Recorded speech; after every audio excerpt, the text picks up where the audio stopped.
Hello, this is Giorgio Lucas. Welcome back to my YouTube channel. And today I want to talk about active versus passive investing. Now, with active investing, what you normally have is a fund manager who has very much a hands-on approach in dealing with the fund he's managing or she's managing. So the aim usually of the fund, all things considered and all things being equal, is to beat the stock market average returns. And this is why you would employ a fund manager to do that. You hoping this fund manager will buy shares at the right time and sell them at the right time as well, so that that particular fund can beat the index. With a passive one, it's a little bit different because you don't really have a hands-on approach. Usually what you have is a fund actually tracking a particular index. It could be the FTSE 100 here in the UK or the S&P 500, for example, in the US. Now, it doesn't mean that that manager will not have a certain kind of input into that fund because, again, they have to decide which index they're going to track across which country, which continent. But there's much less of a hands-on approach. And what you'll usually have is a computer tracking the actual performance of a FTSE 100. So let's say you have a particular set, 100 companies in that. What this fund will do, it will track the performance of these 100 shares. If one of the companies drops out of the FTSE 100, then what will happen is the computer will automatically not invest in that company anymore.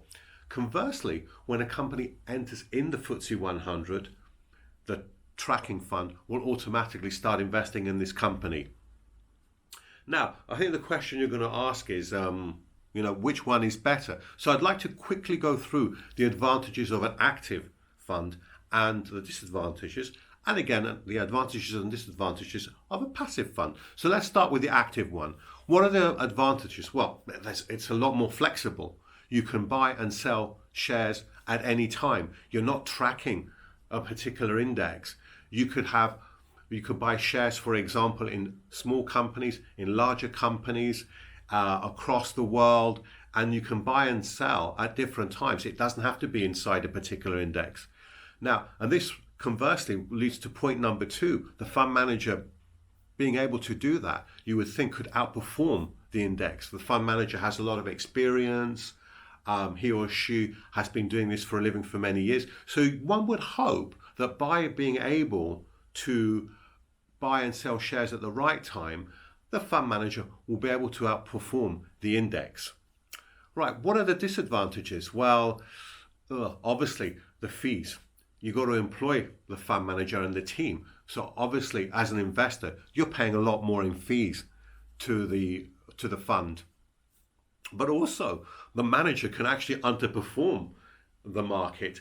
And you know what? This is going to absolutely stun you. Most managers actually manage to underperform. Yes, I'll repeat that, underperform the index. Whether it is the FTSE 100, the S&P 500 in the US, most fund managers, I'll repeat that one more time, underperform the index. So let's now go to the advantages and disadvantages of passive investing. So for example, replicating an index. Again, we'll use the S&P 500 in the US. Well, you'll find because you're not having to employ somebody full time in a team to look after the fund, the fees are much, much, much lower.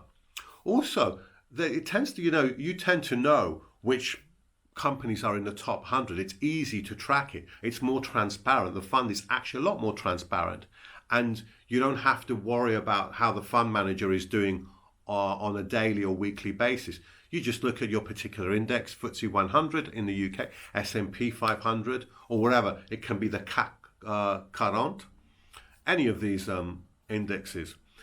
But there are some disadvantages because often you're actually limited to one index. These trackers tend to just look at the one index. So let's say here in the UK, they will just look at the FTSE 100. And you can't normally go into other markets geographically across the world.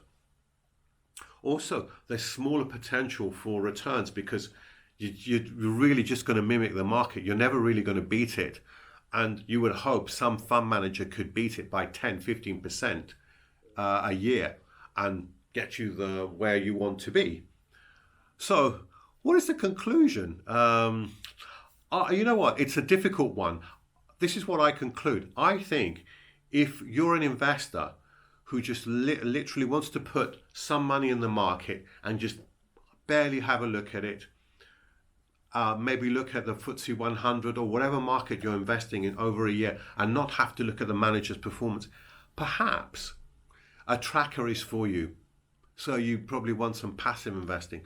I, on the other hand, I've got to admit, it's something I enjoy doing. So I like to look at particular funds and how they've done and how I think they're going to do in the future.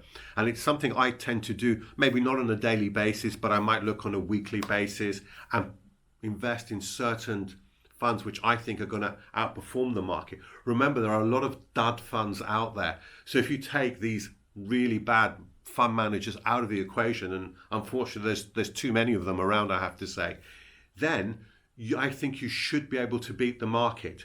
But again, you've got to have the time to do that. If you haven't got time to look at fund managers' performances, read the financial press, etc., I would actually stick with a tracker.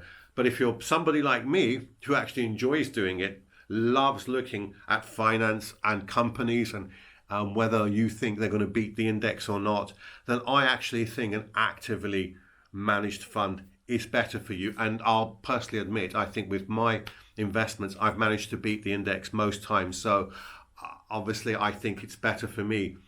But yeah, let me know your thoughts on that. If you tend to be active in the market, if you're passive, if you're one of those that has just put some money aside for a number of years and you just do not want to know how the manager's doing and you just want to track a certain index, then let me know. I just want to finish by saying you can actually have a bit of both. So you can have some money like I do in a tracker, and you can have some other money actively invested.